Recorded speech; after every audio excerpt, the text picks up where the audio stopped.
और ये मेरी जो बातचीत है अब इस पार्ट ऑफ द वीडियो से, फर्दर पार्ट जो अब मैं बोलने जा रहा हूं, this is with the old syllabus students, because they have a very grave problem in front of them, because May 2021, my dear friends, it is their last attempt in the old syllabus. तो अब sir करें क्या? यहां पे मैंने आपको समझाने की कोशिश करी है कैटेगरी ऑफ स्टूडेंट, उसके अंदर एक बच्चा है ओल्ड सिलेबस का जिसका केवल एक ग्रुप बचा हुआ है।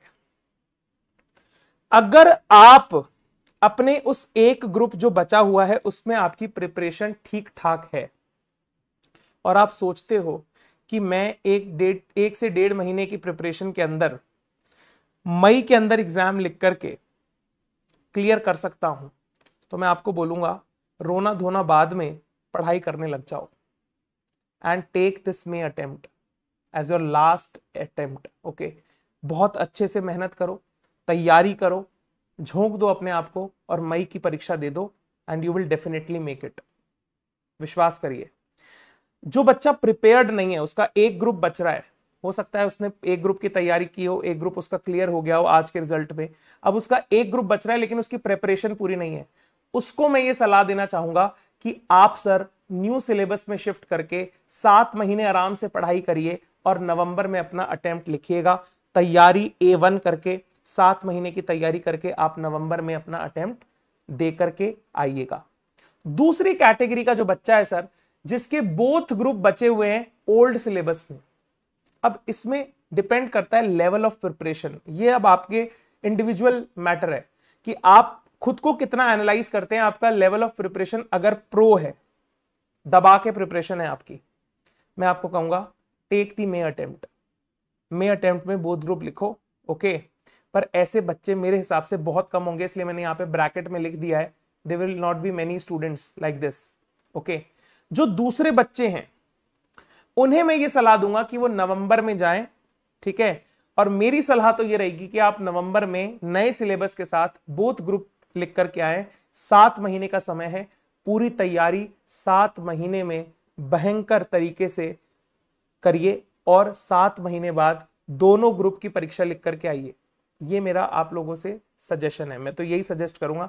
बाकी मैंने यहां पे लिखा है, आप उसे पढ़ सकते हैं। They can go for one और both groups depend on the level of preparation in the old course. आपका ओल्ड कोर्स में कितनी पकड़ है, अब क्योंकि अब आपको नए कोर्स में जाना है, नए कोर्स में भी ऐसा नहीं है कि सारा का सारा सिलेबस चेंज है, कुछ बेस तो आप वहां से लेकर के आएंगे ओल्ड कोर्स से बोथ ग्रुप का, उसको आप कितना, आपका उस पर कितना कमांड है और आप 7 मंथ्स के अंदर how hard you can hit in the next 7 months, it all depends on that whether you are going for both groups or a single group in the November 2021 attempt. But my suggestion will be कि अगर आपका old syllabus है और आपके both group बच रहे हैं तो आप नए सिलेबस में शिफ्ट होकर के 7 महीने खुद को झोंक कर तैयारी तगड़े तरीके से करके और नवंबर की परीक्षा दें and then you clear that attempt with flying colours. मेरा तो ये मानना है। इसके अलावा भी अगर आपको लगता है कि आपको कोई परेशानी है, तकलीफ है, ठीक है, स्टडी शेड्यूल करने में, पढ़ाई करने में कोई डिलेमा है, दिमाग में कोई परेशानी है, दुख है, तकलीफ है, तो नीचे डिस्क्रिप्शन बॉक्स में एक प्रोसीजर दिया हुआ है, उस प्रोसीजर को फॉलो करके you can get in touch with me. There are many students who have already contacted me for the same thing.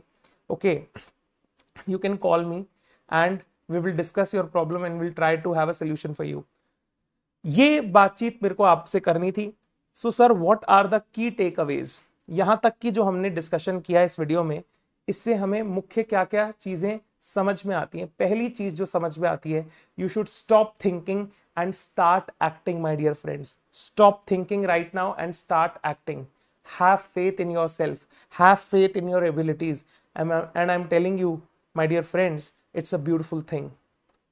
Faith, विश्वास करिए अपने आप पे, अपनी क्षमताओं पे, and move ahead, start acting, and always try to stay away from those people who spread fear, who spread rumors, who spread negativity.